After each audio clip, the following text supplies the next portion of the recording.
Alrighty then, let's get into this mess because there's a lot of confusion about who actually cheated first in the Remy Ma, Papoose, Easy the Black Captain, and Claressa Shields situation. So right now, Remy has taken the bulk of the backlash. She's been framed as the one who betrayed Mr. Black Love, painted as a villain, and labeled as the disloyal one in this story. In my last video, I already debunked that narrative, so if you haven't seen it yet, make sure you check out my playlist. It will be pinned down in the comment section so that you can catch up. But for this conversation, we need to do something different. We need to stop arguing emotions and start untangling the timeline. Because once you line up what's happening, when it was happening, and who was already communicating behind the scenes, the story people are telling online starts to fall apart, baby. So let's start with what most people think happened and why that version doesn't hold up once you look at the dates. So the dominant story online is this, that Remy Ma was out here wilding, giving her box to Easy the Black Captain, who people keep reducing to a knockoff version of Papoose, and I mean, it is what it is. In that version of events, Remy is framed as reckless, impulsive, and jealous.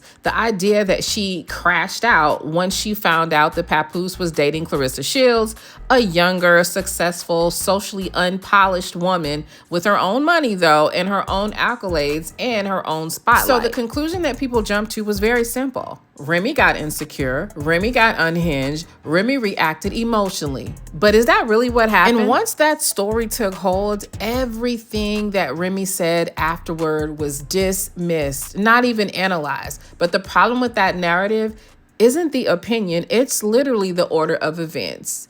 Let's get into the mess. Because before you decide why someone reacted, you have to be honest about what was already happening. When he realized that a regular that can rap, but just not the way we do it. By the way, he makes $50,000 per battle, has about 5-6 battles a year, so he makes at least $250,000 a year. You understand? Great credit score. I never seen a person with a credit score like this in my life, like the richest people that I've been around. But anyway, unlike some people who beg me to add their name to one of my properties and I have a lien on it because they don't pay their taxes. He couldn't believe and couldn't fathom why him. So while he's sitting there, she was saying, why Hitman, why Goods? Why you lying? You was devastated that a regular that used to work for sanitation, got a pension plan, got a 401k, that happens to rap, was able to calm your manipulation, was able to treat me nice. Not just because the camera's on, not just because people are watching, but because he genuinely felt like that. Not because I was paying his bills, not because I was taking care of his kids. And none of that. And then after I created my Battle League Chrome 23, I hope to make another Battle League that's popping. He signed himself to, he literally that day signed himself to Slit Your Wrist Records and dropped a single. But hold up, can we pause for a second and really acknowledge how much Remy is telling us without even trying to convince anyone? Notice what she emphasizes. She doesn't lead with the drama. She doesn't lead with revenge. She specifically points out that Easy the Black Captain treats her well without cameras. Not performatively, and not for optics, and not because she's financially responsible for his children or covering his bills. That distinction is a big deal, because when a woman highlights how she's being treated in private, she's not trying to flex. She's correcting a false narrative. And even when she drifts slightly off topic, she keeps reinforcing the same underlying truth. That she's the go-getter. This is a woman who continuously reinvents herself, building battle rap leagues, launching businesses, and helping create a full streaming network that currently sits in the top tier of streaming platforms. Women operating at that level don't have the time or the tolerance for unnecessary bullshit. They're not looking to juggle dysfunction. They're looking for peace, alignment, and respect. And here's the part that we really got to get into, because a lot of women, especially Black women, are willing to carry, cover, and sacrifice for their man. They'll overlook flaws, they'll take the pressure, and they'll protect that man's reputation. But cheating is usually where most women cross the line. You know, it's like, nah, we ain't about to do that. You're not about to have me out here building businesses, covering for your non-productive ass while embarrassing me. Most women are like, nah, we're not doing that. Not because it's the only betrayal, but because it's the one that tells you everything else you're carrying is pointless. So let's actually walk through how this unfolded in order, because a lot of the backlash only makes sense if you ignore the sequence. So boom, it all started at the height of the rumors that Papoose allegedly knocked out Easy the Black Captain and that he and Remy Ma were already broken up. So that's when the side eyes started. Women turned on Remy. The narrative became that she messed up Black love. But then December 2024, everything shifted. Remy exposed text messages between Papoose and Claressa Shields, and what those messages showed was not a confident woman winning, but someone positioned as an unhappy side chick.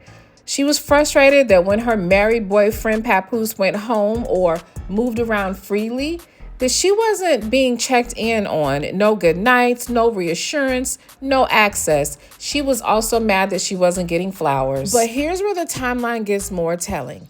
In those same receipts, Remy also showed DMs going back as early as 2020. These were messages where she and Clarissa were friendly, cordial, even supportive. You know, Clarissa was asking Remy for advice. You know, she needs a lot of advice, okay? And Remy was responding. Now pause right there, because 2020 matters. During that period, Clarissa was in a relationship with Tony Rich, which means while she was communicating with Remy in a friendly, advisory way, she was also, at minimum, orbiting around Remy's husband. This context can't be skipped. As this mess continued to unravel, it came out that Remy had been involved with Easy since 2022, and that she and Papoose hadn't been sleeping together in the same bed since that same year. So from the outside looking in, without context, it looked like Remy was the problem. She was the cheater. She was a disruptor. But then Remy revealed more. She stated that Papoose wasn't only involved with Clarissa, but there was also a woman in California. And rumors surfaced about him being involved with Khadijah as well. At that point, the situation stopped looking like a reaction and started looking like a pattern. Clarissa took a few public shots at Remy. The back and forth began. And from there, Clarissa continued to insert her weird ass into chaotic situations, posting, responding, and escalating, while Easy and Remy slowly faded into the background, which is exactly why this conversation isn't about who looks worse. It's about who crossed the line first. Now remember, 2020, let's get into it. Because while everybody is all but hurt and talking about Remy cheating first in 2022, well, it was revealed by Clarissa and Papoose that they were actually in the DMs in 2020, honey. So that is a problem for many reasons, because remember, she was also in Remy's DMs in 2020. Also, remember, Remy was going through IVF in 2020. Also, remember, Papoose told the world on Fox Soul that Remy was expecting in 2020. So I want y'all to process that and then get back to me. Being with my family, you know what I'm saying? I get to spend so much time with my amazing wife and my amazing daughter, and I'm just making the best out of it, you know what I'm saying? And we moving forward. And some good things are actually coming out of this. You know, we're going to have a new child real soon, you know? Another one. So, yes. Oh, wow, congratulations. Yes.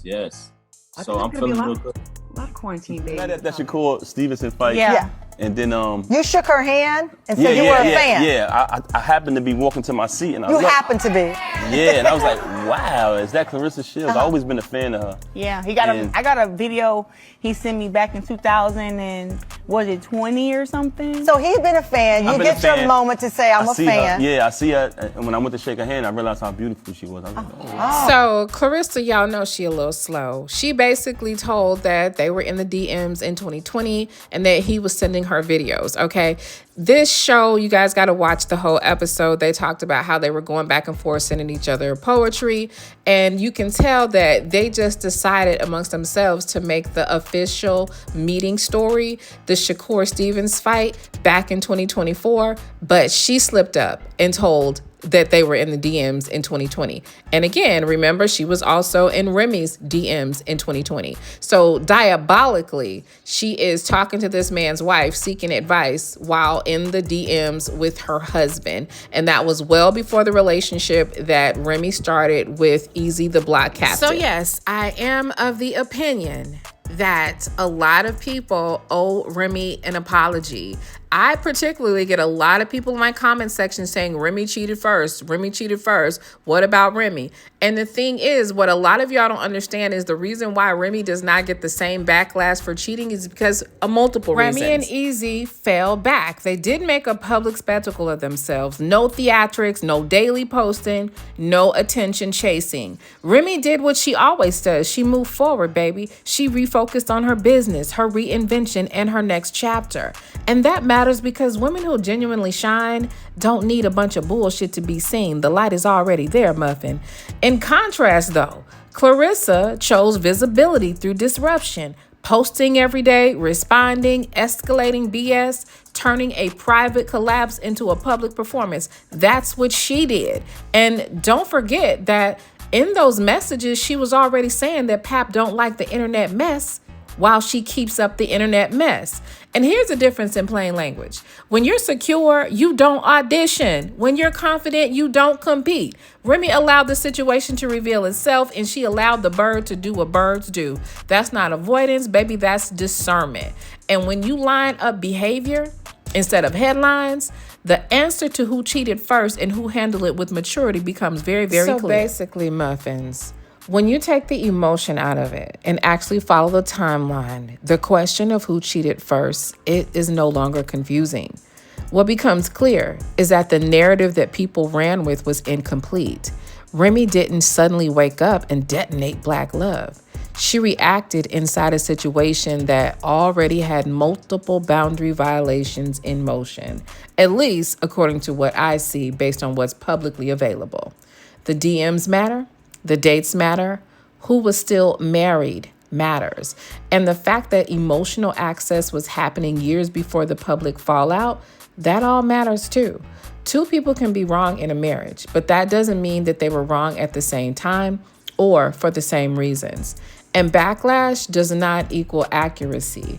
Remy absorbed the anger because she broke the illusion that she created. Because when a woman exposes the truth after years of covering, she becomes a villain in a story because people were emotionally invested in believing this shit. But behavior tells the real story, and behavior shows who escalated, who saw attention, and who quietly moved forward. At the end of the day, this wasn't about jealousy, it wasn't about being unhinged, and it was not about competition. At least from Remy's perspective, it was about timing, access, and boundaries being crossed long before the internet even noticed. And once you see that clearly, that timeline, it will answer every question that you want. Ever since I got with Pap, everything I did, like, oh, she did this because of this person. She did that because of that person. If I wear my hair a certain way, if I wear some clothes, y'all say I'm copying somebody else. But then y'all say in the same breath, but she can't dress. Most of the stuff I go to the store and pick out myself and put it on. So I'm not copying nobody. But as far as in me rapping, go on my YouTube. I'm gonna put the link on here. I've been rapping for almost 3 years. I didn't just start this. I've been rapping. Why? Because I do what the hell I want to do. Like, I've been doing what I want to do forever. I got rap videos. I've been in the studio. I got songs. I had a listening party the week of my fight. I do what I want to do when I want to do it. Nobody is making me do anything. And I'm not trying to be like nobody because, baby, GWOAT is original. The GWOAT is original. I'm the first woman to ever use the word GWOAT. I'm original in everything I do. And if you like my commentary, please click like, comment, and subscribe. And if you don't like it, you can still comment, you can still subscribe. Because you're bound to return and find something that will entertain you or be of intellectual benefit. Don't forget to hype the video.